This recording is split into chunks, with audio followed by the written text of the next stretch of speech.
Sim, primeiramente eu quero agradecer a gentileza do convite, o carinho de lembrar e chamar e de solicitar que a gente viesse aqui e contasse alguma coisa. Espero ter alguma coisa interessante para dizer, né?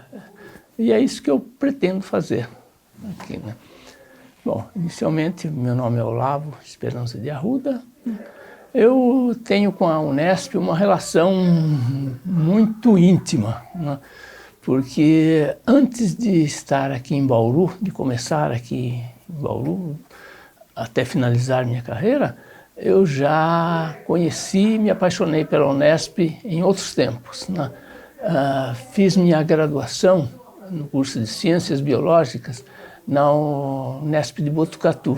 Então lá surgiu o amor pela Unesp, né? E dali isso foi se transformando e foi aumentando e crescendo. E quando a gente passa uma vida inteira numa instituição, ainda que você quisesse, você não conseguiria esquecer, né? Então não tem como, é um amor que não tem quantia, né? Uma coisa assim que você defende a Unesp com unhas e dentes em todo quanto é espaço, em todos os lugares, em todas as conversas, em todas as discussões, você está sempre defendendo aquela instituição que você aprendeu a gostar, a amar e querer muito bem, né? Então, fiz então a graduação em Ciências Biológicas em Botucatu.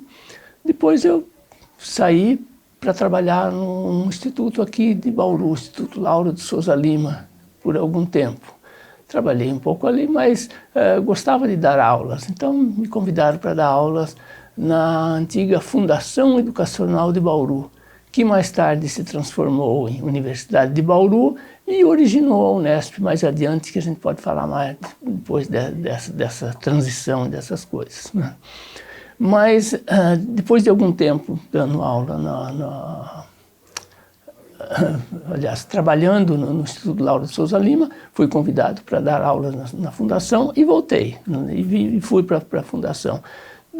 Depois, dali um tempo, se transformou em Universidade de Bauru, e aí eu comecei a observar que havia um movimento, conversas e burburinhos de que havia um interesse em transformar essa instituição, que era privada, era uma fundação, numa instituição pública, onde os alunos não tivessem a necessidade de pagar mensalidade, né? Então eu via à noite, que era quando eu dava aulas, uma quantidade enorme de ônibus que vinham de todas as cidades da região, trazendo alunos, trazendo jovens para cursar, fazer os seus cursos de graduação na Universidade de Bauru, né? E eu dava aula no curso de Ciências Biológicas, né? E recebia aqueles alunos que vinham de todas as cidades da região.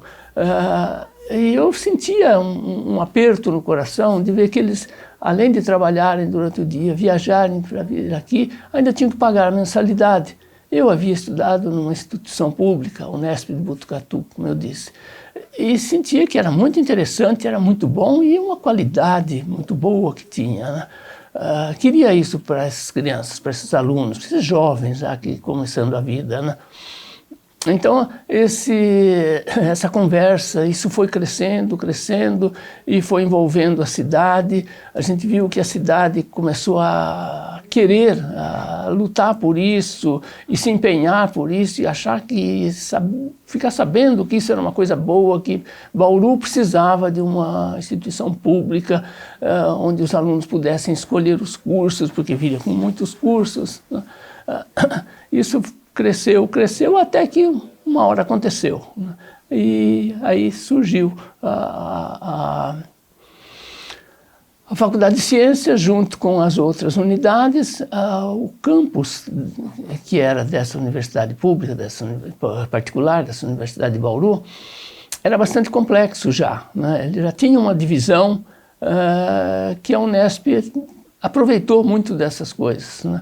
E tanto que a Faculdade de Ciências, juntamente com a Faculdade de Engenharia, a Faculdade de Arquitetura, Artes e Comunicação, a FAAC, permanecem até hoje, né? Foram absorvidas e mantidas pela Unesp.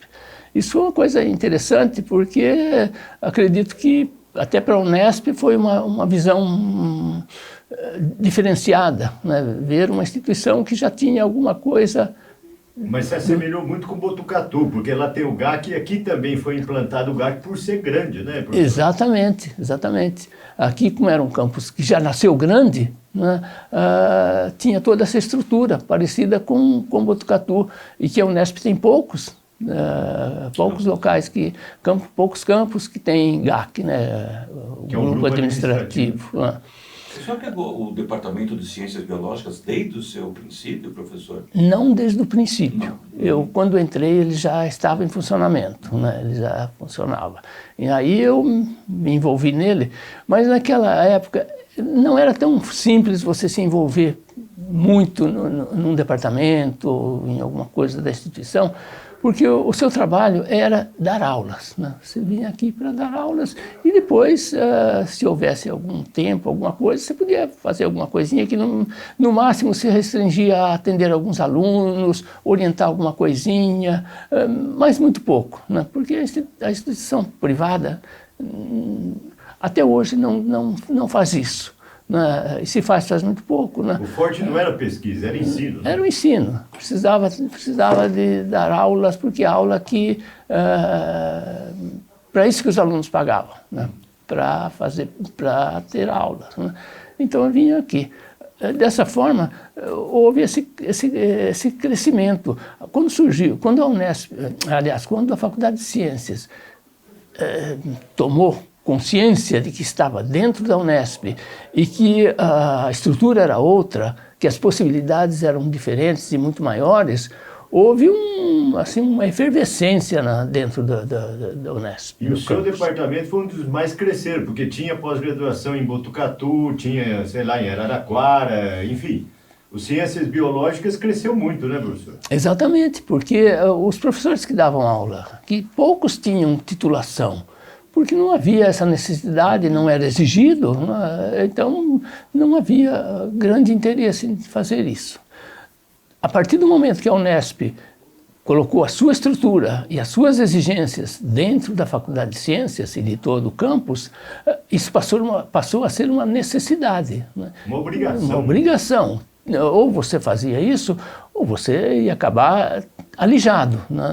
Tinha que ser feito, porque a instituição... A Unesp funciona assim, né? Então não tinha como ser diferente.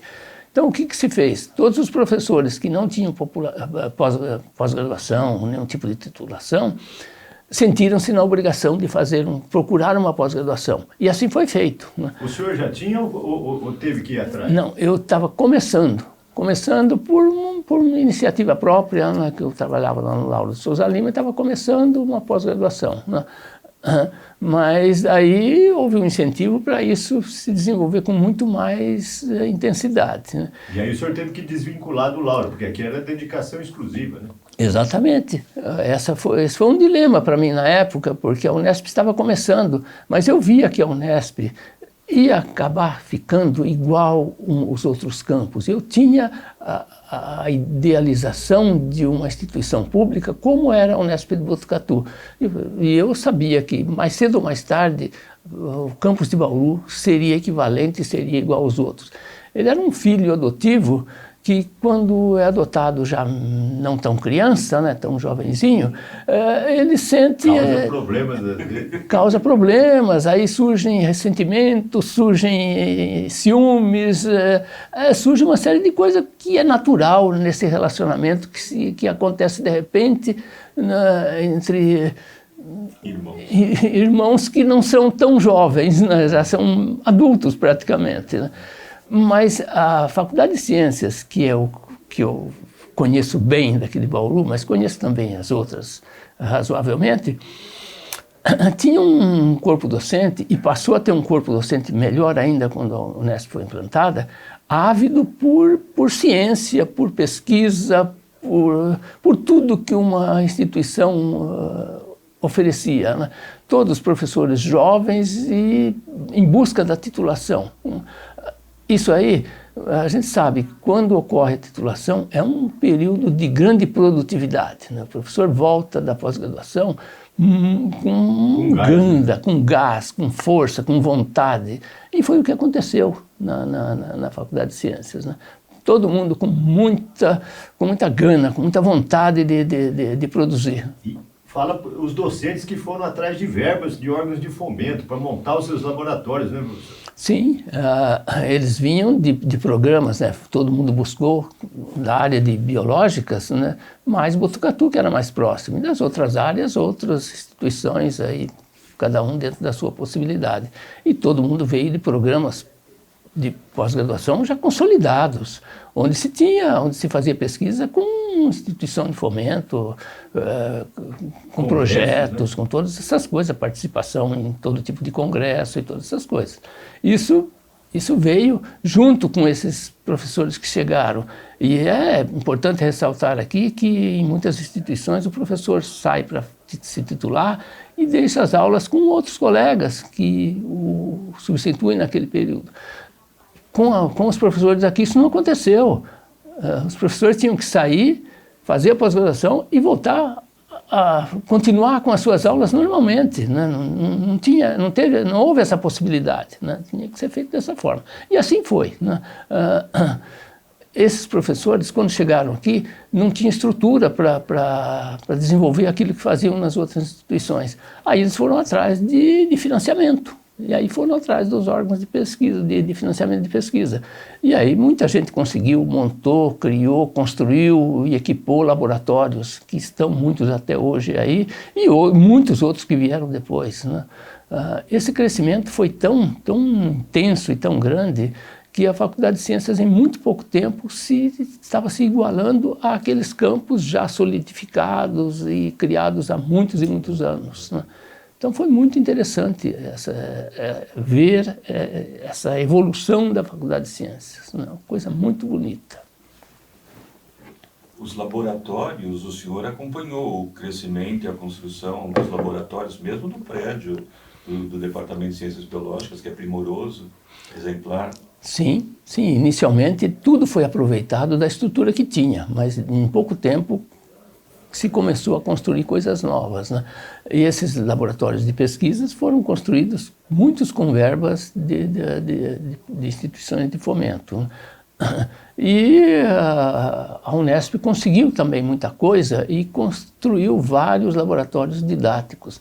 Os laboratórios de biologia, onde eu dava aula de microbiologia, que inicialmente eram extremamente acanhados e pequenos, hoje a gente tem laboratórios grandes, muito bem equipados, né? Tudo isso foi obtido com a vinda da Unesp, ou com a ida da Faculdade de Ciências à Unesp. Aí houve uma O senhor troca. Foi chefe de departamento, conta um pouco essa trajetória na área de gestão. O senhor foi chefe de departamento e logo depois o senhor resolveu se candidatar a diretor. Conta essa trajetória, por que a parte de direção, enfim, o senhor gosta dessa parte administrativa? Eu gosto dessa parte. Não é assim talvez a coisa que mais eu gosto, porque eu gosto muito eu tenho uma diversificação, assim, gosto muito de dar aula, gosto da pesquisa e gostava também da parte administrativa, né? Quando o departamento civil na Unesp, houve uma necessidade de seguir os padrões da Unesp, que era aquela divisão em departamentos com chefias, né? Coordenadores. Em seguida vieram os coordenadores de curso, né? E tudo isso estava dentro do organograma da Unesp, né? E surgiu a oportunidade de me candidatar, ou de ser convidado a me candidatar para a chefia do departamento, né? Nunca tinha tido nenhum cargo dessa forma antes, né? E fui por algumas vezes, mais de uma vez, chefe do departamento, né? E também, nesses intervalos, coordenador de curso, também algumas vezes. Como isso tem uma duração, foram muitos anos passados nisso aí, mas nada disso tendo que abdicar das aulas, né? E da pesquisa que vinha fazendo. Então, a gente tocava tudo isso assim, com muita tranquilidade, não era tudo muito fácil de ser levado, porque havia um entusiasmo da instituição nova que tinha chegado e que era preciso aproveitar, e a gente queria aproveitar muito, e a vontade própria das pessoas quando se vê numa posição assim, né, com essas oportunidades. Aí foi se desenvolvendo, até que surgiu uma possibilidade, as coisas surgem, às vezes a gente não sabe exatamente como elas aparecem, né? Mas em conversas alguém fala alguma coisa e eu, com essas conversas, falei, eu vou me candidatar para a direção da Unesp, né? Vamos submeter o nome aí com os outros. E deu certo. E o senhor teve uma vitória que muita gente não acreditava nisso, né? Porque o antigo diretor apoiou declaradamente o seu opositor. E a sua habilidade, o seu carisma, o senhor venceu e venceu bem.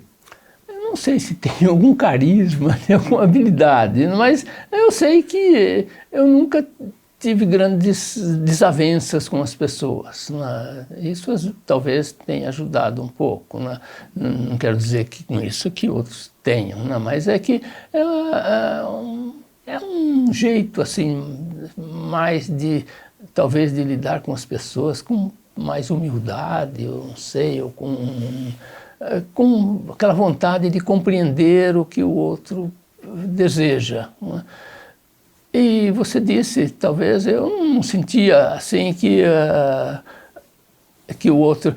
Algumas coisas a gente percebe, né, quando vê que há uma certa preferência, mas a predileção e a preferência todos têm o direito de ter, né, cada um o seu, não importa se ele era o diretor ou não, né? A gente era conhecido, era amigo, outras coisas, e mesmo os outros que a gente competiu ali, que não é uma competição, é assim, um jogo ali que a gente faz por aquele momento e que é passado aquilo... E a escolha, né? Escolha. Tudo volta. E quais foram as suas maiores dificuldades e alegrias como diretor da Faculdade de Ciências? As suas conquistas. Nós sabemos que o senhor fez uma administração austera, não tinha muito dinheiro. E o senhor economizou ao máximo para obter o máximo entre equipamentos, entre consumo, insumos. O senhor trocou todos os bebedouros que eram de galão e gastavam uma nota por filtros, que hoje permanece até hoje em departamentos e seções.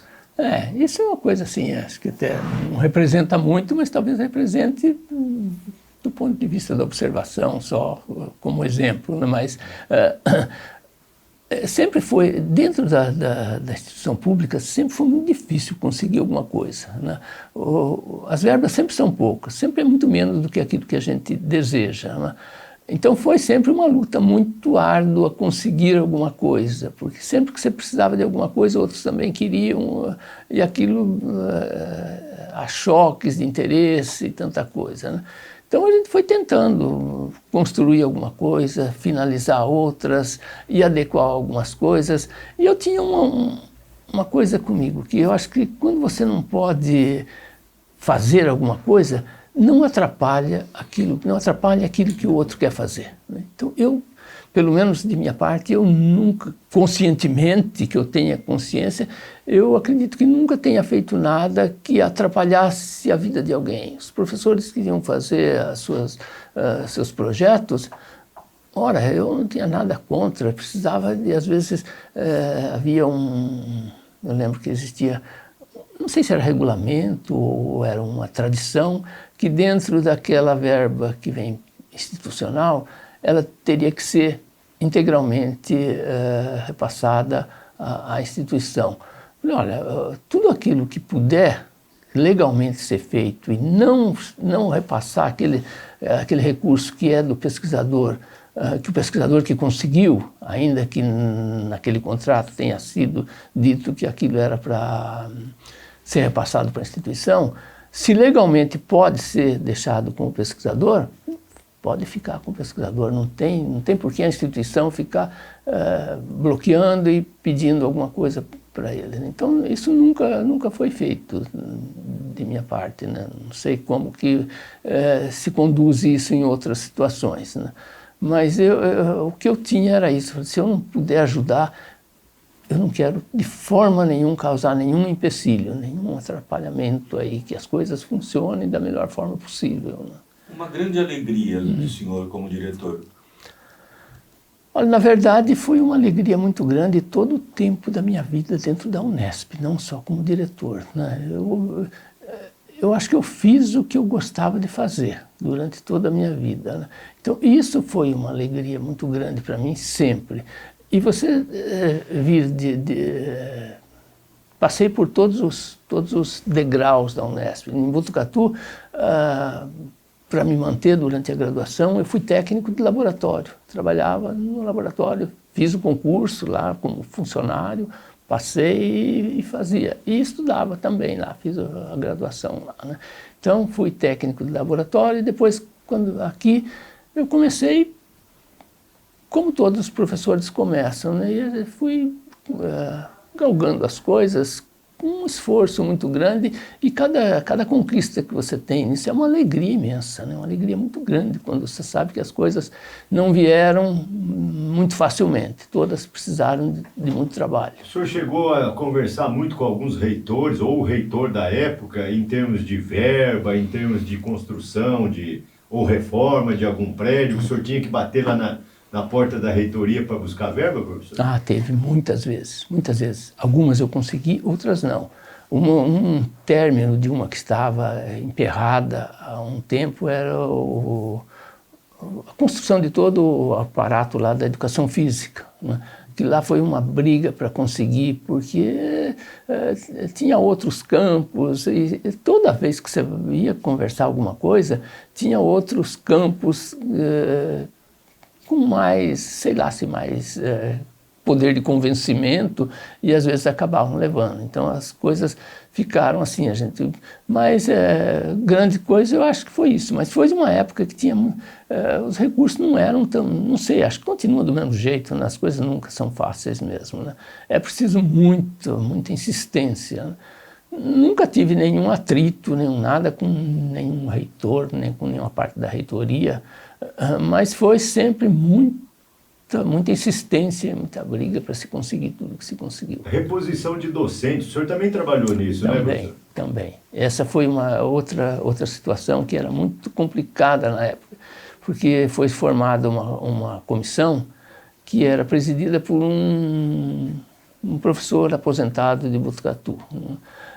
E ele tinha uma visão assim, de que onde funcionava daquele jeito, poderia funcionar com alguns a menos, né? Se tivesse menos um ou menos outro, deveria funcionar do mesmo jeito, né? Não tinha, você teria que se dar um jeito e fazer com que aquilo funcionasse.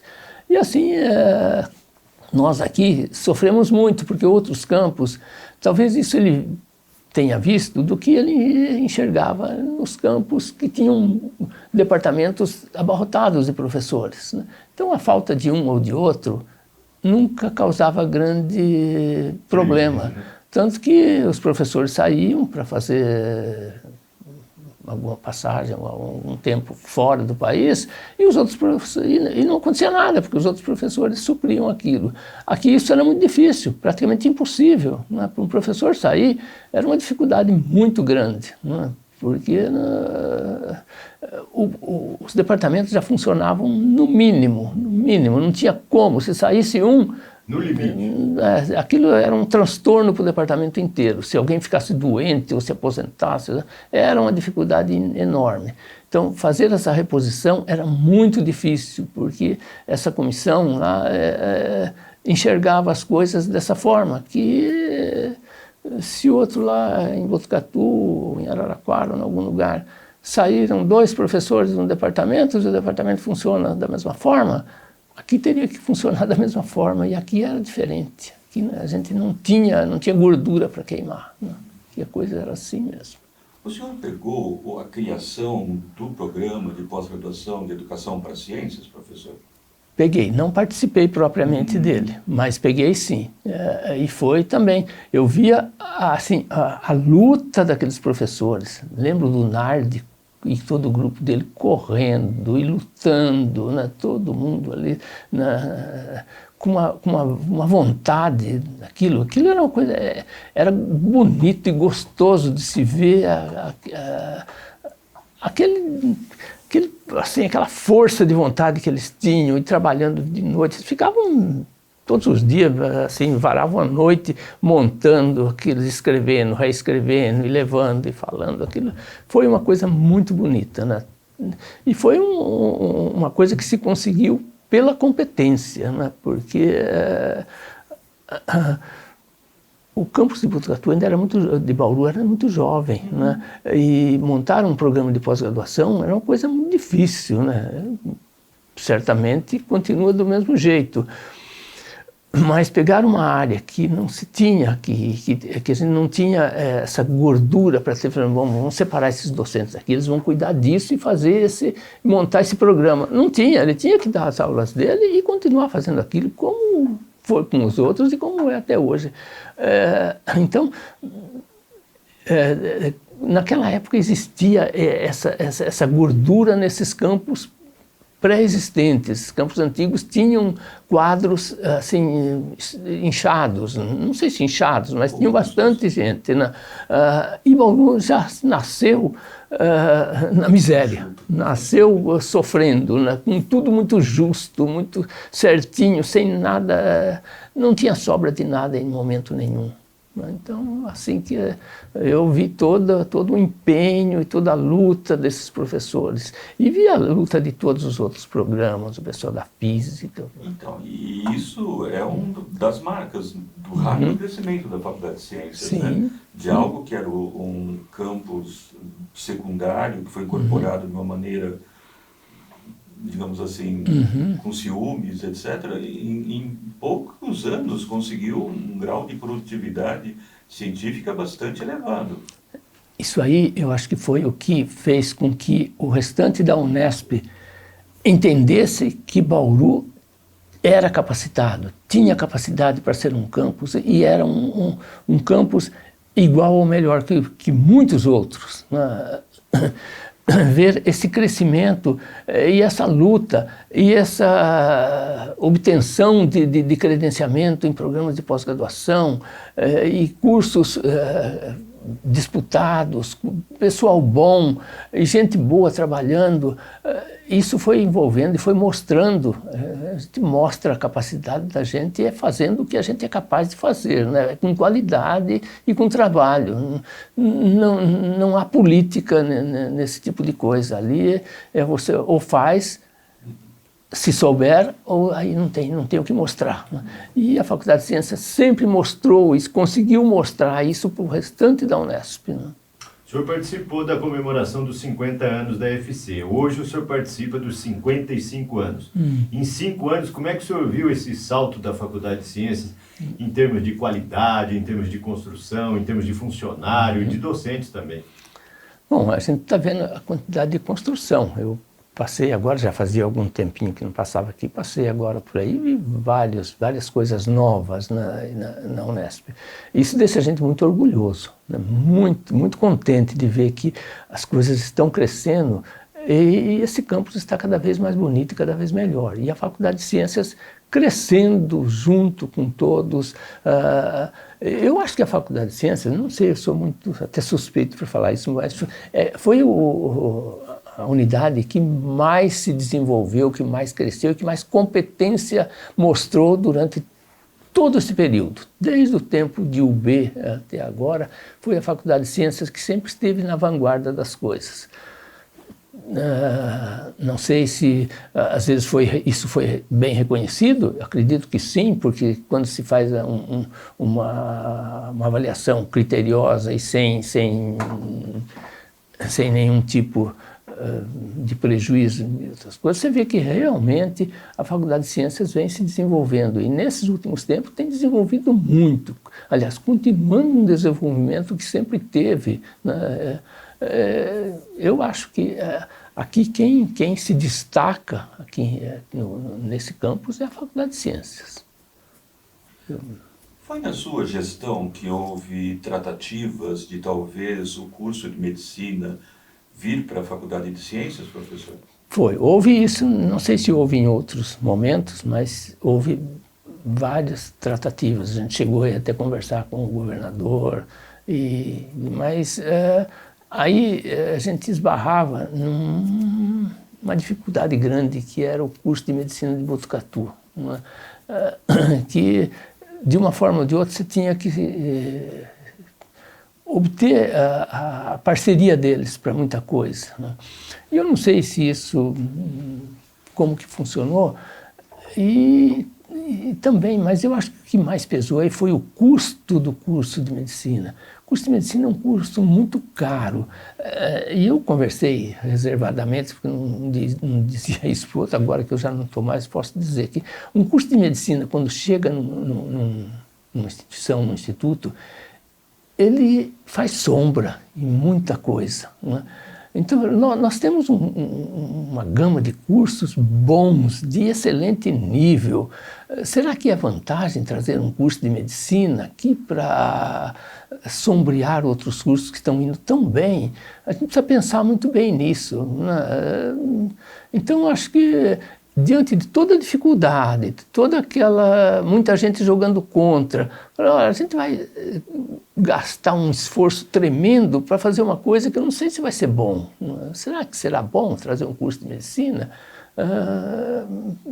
Depois que eu fazia, agora já não tenho feito mais essas avaliações do MEC, e a gente andava por todo o país aí vendo.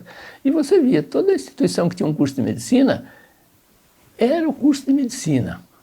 A joia da coroa ali era o curso de medicina. Os outros cursos eram os outros, né?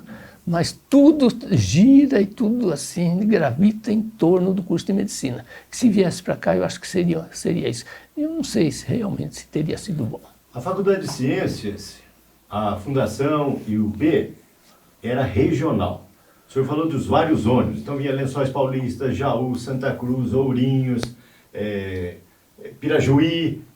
Estadualizou, agora a Faculdade de Ciências recebe, o senhor percebeu isso, alunos do Brasil inteiro, por ser gratuito. Isso, eu acho que isso aconteceu em certo ponto, até um certo ponto, mas não foi, a Faculdade de Ciências não deixou de atender regionalmente.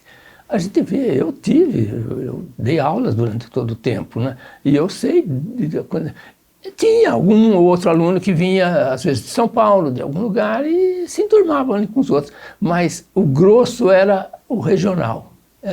Tanto que você continua vendo os ônibus aí à noite, né, até hoje, né? Eu disse aquela hora conversando. Abriu oportunidade para a gente de fora, mas tudo bem. E sim, isso aumentou a seleção, aumentou a concorrência. O nível do vestibular é outro, né? O nível do vestibular é outro e o nível da instituição, né? Eu acho que o que mudou mesmo foi a qualidade dos cursos com a exigência de equipamentos e professores que chegaram vindo, e é interessante que venham professores, gente de outros ambientes. No seu ponto de vista, o diploma da Unesp ainda abre portas? Eu tenho certeza que sim. Certeza. Nossa, abre muitas portas. É uma coisa, é um diferencial muito grande, né? Então isso é muito interessante. Eu tenho certeza que os alunos sabem disso também, né? Então é uma coisa muito boa. Esse crescimento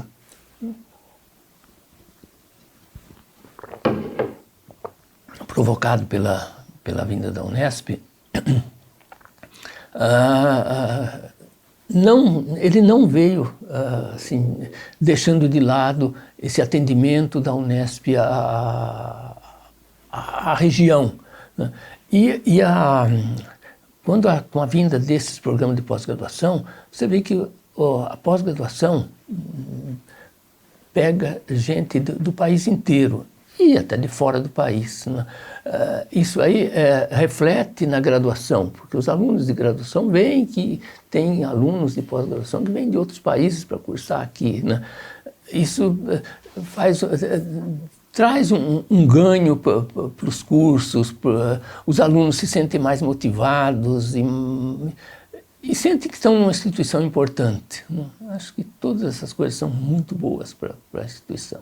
Professor, nesse sentido de entrosamento num polo regional, o departamento de Ciências Biológicas, ele tem frequentemente alunos ainda do ensino médio frequentando, visitando, ainda... o senhor poderia falar um pouco sobre esse envolvimento nos projetos de extensão que envolvem a comunidade a partir do departamento e da Faculdade de Ciências? Eu acredito que esteja tudo melhor do que quando eu deixei, né, até. Mas a gente sempre teve esses programas de, assim, com diferentes nomes, mas que a gente trazia tanto alunos do ensino básico, do ensino médio para cá, para visitar, como projetos para professores da rede. Antes de surgir o programa de pós-graduação em educação, a gente começou com uma outras formas uma das formas mais elementares ou mais antigas que tinha era um programa... especialização, será? Não era nem especialização, porque nem isso era ainda. Era uma adequação, uma formação continuada. Uma formação onde a gente trazia durante uma semana nas férias professores da rede que vinham aqui, eles ganhavam uma bolsa e a gente dava dentro do departamento aulas na área de biologia para professores dessa área. Né? Então eles iam para o laboratório. A gente nunca gostou assim da risca de chamar dessa forma, mas no fundo pode ser dessa forma mesmo. Né? Era assim, uma forma de eles rever coisas e atualizar, né? Se atualizar, ver coisas que às vezes passou despercebida e ali, então fazia um projeto lá de no laboratório de microbiologia, de anatomia, de todas as áreas lá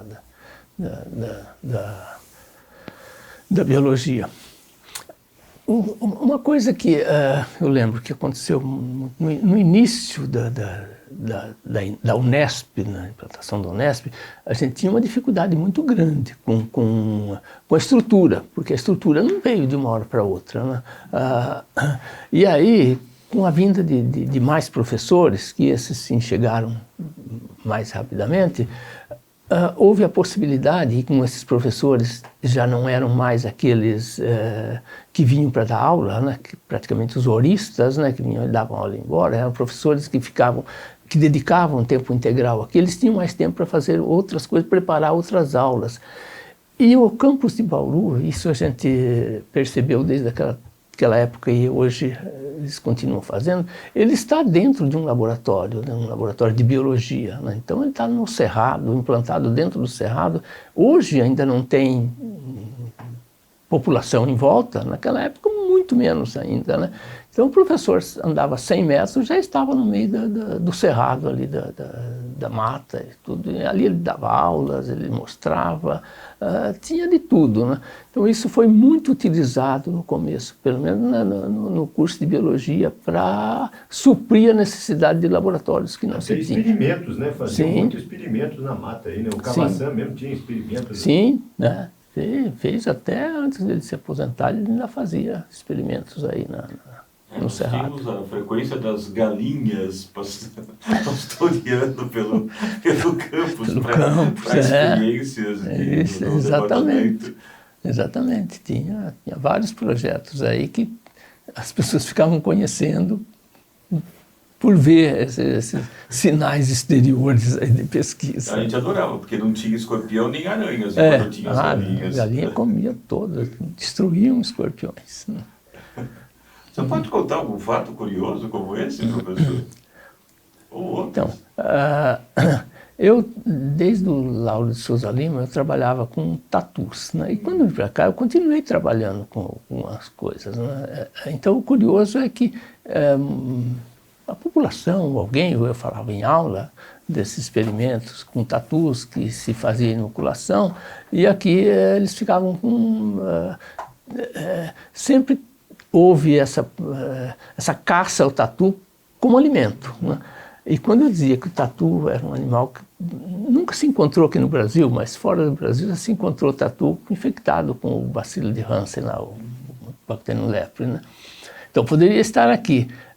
E E algumas vezes, isso foi mais de uma vez, veio alguém que acho, não sei se tinha ido em algum outro lugar antes, se tinha ficado sabendo disso, e veio perguntar, porque eu caço tatu para comer. É perigoso pegar lepra? E eu falo assim, olha, é um risco, não só o tatu, mas qualquer animal que você apanhe na natureza e coma, você está arriscado a pegar uma doença. E o tatu, pode, quem diz que é impossível, pode acontecer. Não sei se isso colaborou com alguma coisa, né? Durante a pandemia nós tínhamos tatu nos nossos 2 departamentos vivos. Tá? Eu vim aqui à noite e eles estavam andando, então isso deve ter preservado os Pode tatus. ser. Os tatus agradecem. E teve roubo de tatu no Lauro Souza Lima na época, né, professor? Teve, depois que eu saí de lá, eu soube que entraram lá e roubaram. Talvez porque eles soubessem lá, ou não tinha, porque talvez muitos lá de volta são ex-pacientes do Lauro Souza Lima, que já têm a doença. Então, eu já tenho medo, não tenho medo, tanto faz. Professor, deixa um recado aos 55 anos, ou o que nós dois não perguntamos que o senhor gostaria de destacar. Bom, olha, o recado que eu gostaria de deixar é assim, que nunca a gente deve perder o ânimo, porque surgem momentos difíceis na vida, né? Às vezes, algum momento que você tem um projeto recusado, ou tem uma publicação criticada, isso acontece com todo mundo, né? Pode acontecer, né? Mas isso serve só para que a gente se anime mais ainda, porque a universidade é um lugar muito gostoso de se trabalhar, né? Dentro da universidade você nunca se sente velho, porque a cada ano você recebe uma turma mais jovem, né? Então você vai envelhecendo, mas os alunos não envelhecem, né? Então é um ambiente tão agradável, tão gostoso, que você se sente sempre jovem. Quando você sai daqui, você começa a ver que não era assim, não. O tempo passou assim.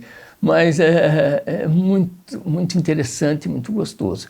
Então que a gente lute pela universidade pública, porque a gente está vendo tanto ataque, né? Tanta forma de críticas e tanta coisa, que eu não sei como será o futuro, se vai se resistir a tanto O senhor sente saudade, né, professor? Eu sinto saudade, sim. Foi um tempo muito gostoso. Aqui dentro da Unesp, dentro da Faculdade de Ciências, eu vivi os tempos mais felizes da minha vida, porque era jovem, tinha tudo pela frente e era um ambiente extremamente agradável e eu gostava muito do que fazia, né?